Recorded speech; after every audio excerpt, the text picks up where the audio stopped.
Dreams are lovely, but they are just dreams. Fleeting, ephemeral, pretty. But dreams do not come true just because you dream them. It's hard work that makes things happen. It's hard work that creates change.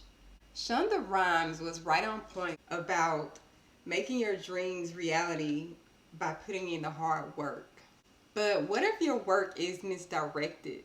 Oftentimes, as entrepreneurs, we think that just because we're busy that we're operating business, but that busyness has to translate in doing business and converting sales. I want to save you some time. I know how it is to be running around like a chicken with your head cut off because naturally, as a mom, my life is busy. But I have reshaped my life after learning the proper way to do things, after taking courses, and after redefining things and becoming laser focused. I have learned a way to be more productive and to get more done as a mompreneur and operate business and not just being busy. I want to show you 10 steps to being more productive as a mompreneur, and I want to break down the myth about what it really means to do the work. Like, everybody talks about you have to do the work, you have to do the work. But I want to talk about what that really means. Right now, a lot of people are into manifesting and affirming and doing your routines, and I'm all for that. I'm all in support of that because it's proven to be beneficial in the way that you start your day, the way that your day goes, the results you get for goals that you have, and just the overall part of your life. There's even like biblical background. The word talks about how life and death is in the power of your tongue and the words that you speak and that you openly speak. So I'm in support of manifesting, but the way that it's presented sometimes, some people will have you thinking that you can just sit here and speak about things and it just falls into your lap like talking, like you speaking and talking to a genie in a bottle and they're giving you all these things. But that's not the case. So don't let the mistake, don't believe that you can just manifest clients and money into yourself without doing the work. There's a difference between someone telling you that you don't have to work at all and someone telling you that it's unnecessary or unproductive to work your fingers to the bone. Now, this is one topic that we discuss often in a Bible study group that I'm in. Jacinda Haynes, she used to be the owner of Detour Fitness. She has a new mission going on, but layered into that, she has a Bible study group. I'm a part of that, and she often talks about how you shouldn't work yourself crazy and how it goes against the will of God to work your fingers to the bone. Like, of course, everything that you do should be for the glory of God, and it should be about love and helping people and coming from a loving place. And so, of course, you should work to bring glory to God's name, and everything that you do should be a part of that. But she doesn't mean like don't work and let everything fall into place, but she means that there's a proper place and time to do everything, and that you shouldn't just zone in on work and not give your body rest, not give your body the proper self-care time, not give your family the proper time and attention. So that is like the perfect example of what it doesn't mean when we say do the work. And she also talks about properly organizing your life and aligning yourself spiritually so that you don't constantly have to be on the go and experience that burnout. I'm sure we've all experienced burnout at one time, but I know I have. And during that time where I was telling you that, I was busy instead of, operating business, that's one of the problems that I had was I kept going, and then I experienced burnout and crash, and I wouldn't even be interested in some of the things that like lit up my soul and some of the things as a creative that I love to do. But here is what the work is, and here are those 10 steps to being more productive as a mompreneur. So number one is recognizing that the work is not running yourself ragged. You need to focus on allocating time and being more productive with the time that you have versus trying to consume every hour of the day and running at lightning speed, like you're racing against everybody else in the world, or like you're racing against yourself. It's not a race. So recognizing that you don't run yourself ragged and that everything takes its time. That's number one. Number two is you need to know what you want, know what you need, and know whom you want to serve. That's a part of narrowing down your focus and identifying those things. So you may have to take a step back if you're already like knee deep in your business, or if you've already been operating your business. This happened with me too. I had to take a step back and really think about what are the things that I'm doing that makes me happy, like that makes me get excited about helping people. I'm one of those people that some people categorize now as multi-passionate. I enjoy doing a lot of things.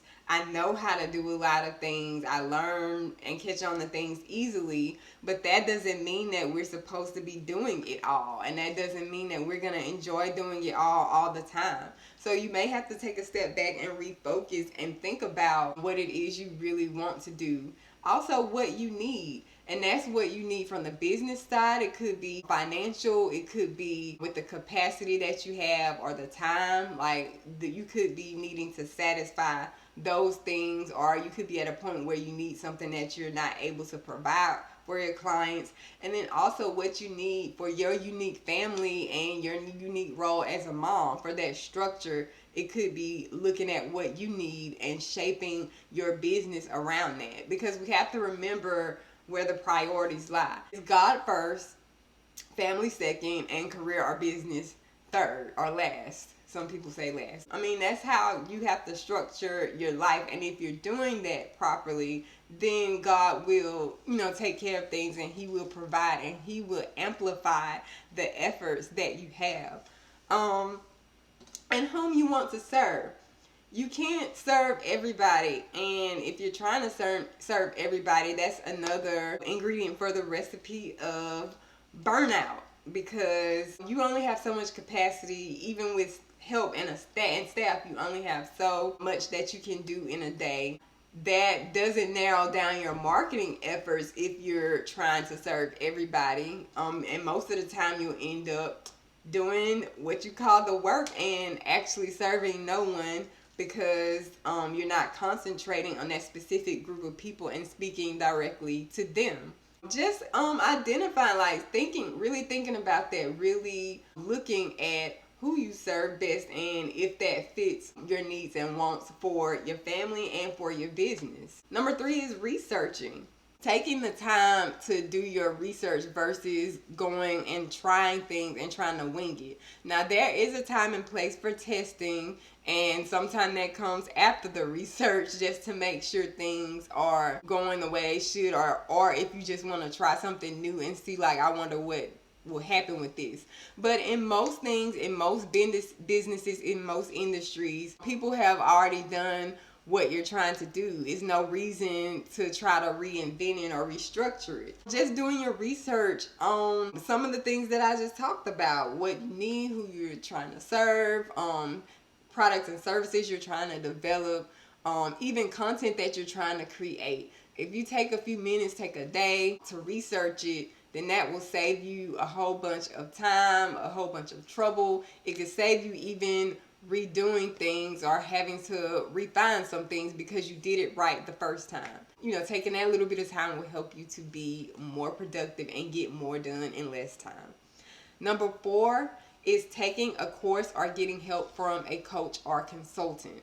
Same thing, from the same standpoint of research, but actually working one-on-one or in a group with someone leading you who has already been where you're trying to go and who has already done what you're trying to do. So, like I said, that'll shorten some steps for you. That'll shorten some of the trial and error for you, and that'll help you to get going and meet your business and financial goals sooner than you would have if you had to just test it out for yourself and fail forward. You know how they say, fail forward, fail, and then learn from that mistake and try something else again.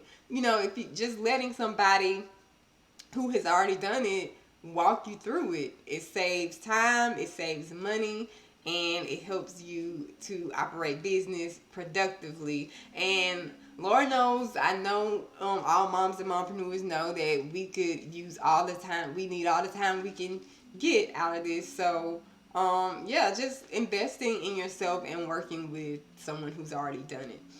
Number 5 would be planning. And planning, part of the planning is research, but planning.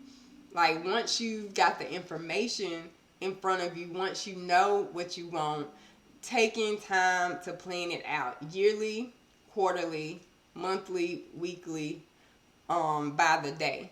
So that's one of the things that I did like at the beginning of the year, taking time to write out my plans for product and service development each month, taking time to write out my sales and marketing plans, taking time each week to write out a list of activities so that when I wake up, I know exactly what I'm supposed to do that day and what needs to get done.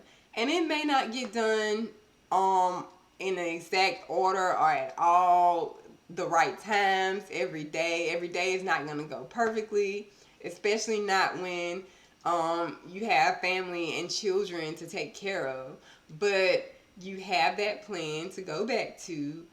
You know what needs to get done, and if you need to rearrange it within that same week, if you need to push something back, you have everything in front of you, and you have that go-to, and you're not missing anything, you're not forgetting things, and it's a way to remain productive because you have it right there, and you can just go down the list versus trying to wing it and saying, oh, this is what I need to do today, this is what I need to do today, and getting off track with your goals. When you look at it, your daily activities are just a breakdown of your weekly goals, which are a breakdown of your monthly and a breakdown of your yearly. So that's all you're doing, is taking those small bite-sized steps to get to your overall goal for your business.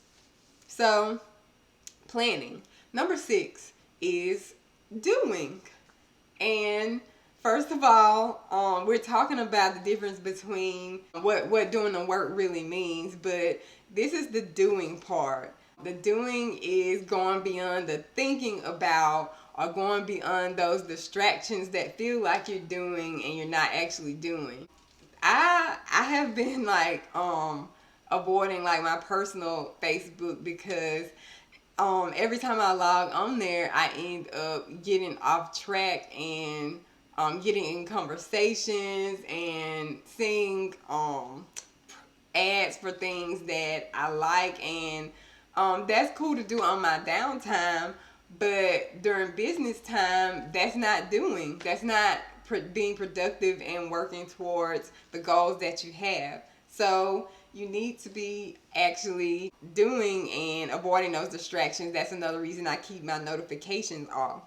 But the doing is like actually getting down to like your creating, like staying focused on your marketing, building those relationships, telling your story, and asking for the sale. That is the doing, and those are the things that are going to push you closer to your business and financial goals as a mompreneur. If you're creating your products or your content, or you're creating by doing the services that you've contracted with your clients to do, that's creating. The marketing is actively putting yourself in front of your target market, in front of the right people, the people that you are specifically speaking to, and bringing awareness to them and letting them know who you are, what you do, and how you can help them solve their problem. That's the marketing piece, to sum it up. Building relationships.